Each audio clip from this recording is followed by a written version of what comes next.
paedophiles accessing sites overseas through their payments network, that the bank hadn't put in place the proper procedures and the board hadn't put in place the oversight. The position of the chairman and the position of the CEO were untenable. You're surprised it took so long? I thought it might have happened a little earlier. I was certain it had happened before the end of the week. Whether it was the spectre of the shareholders meeting in a couple of weeks' time which prompted them, I don't think the media cycle went the way they expected it to. We were showing some restraint from our point of view. We thought common sense would and should prevail. In the end it has. But I will say this, not the end for the Westpac board. It was a failure of management, but it was also a failure of governance and oversight. I think every bank board around the country should be paying close attention to what's gone on with both the ANZ and the Commonwealth Bank cases. But I think this should also serve as a very, very stiff prompt to the government that their track record of implementing the government's recommendations from the Royal Commission is not good enough. Only 6 of the 76 recommendations have been implemented. Only 7 days of Parliament left. Get your skates on, guys. We've got to get this done. When it comes to the government's response, you're right, they were quite muted in their response up until now. Do you think it shows, though, that there is that kind of lack of understanding at the bank level of how this stuff plays out in the general public? If they're saying, look, this isn't an Enron or a Lehman Brothers, yeah, it's a lot worse in a lot of this aspect. The bank's not going down, but you've been allowing a lot of really bad behaviour to go ahead.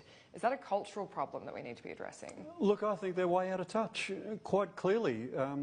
The CEO was way out of touch, the chairman was way out of touch. In fact, when I reread through yesterday the comments of the chairman who was saying basically we'll keep him there if we can get away with it.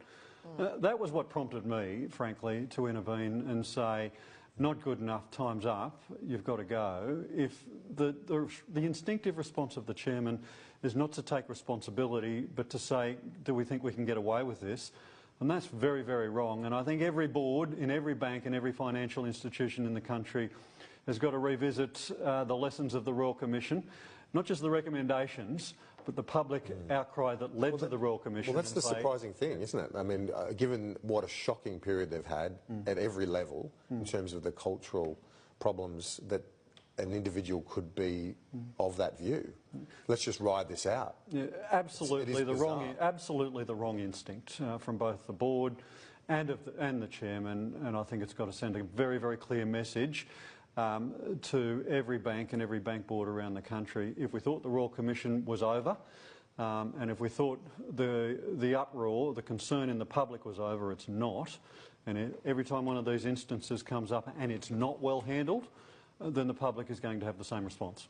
Just on your point about the Banking Royal Commission recommendations not being enacted, what should be being addressed in this next fortnight isn't being addressed? Because a lot of those recommendations are for reviews, for check-ins later down the track. What could actually be done right now that's not being done? Well, look, there's a couple of easy wins there that I've reached out to government and said, we're willing to work with you on this.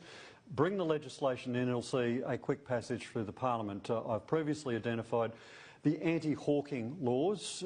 We support them, the government supports them. Get your skates on, make it happen. It means over the Christmas period, customers won't have predatory selling behaviours of superannuation and insurance products. That's number one.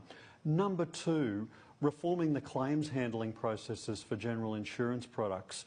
We're going into natural disaster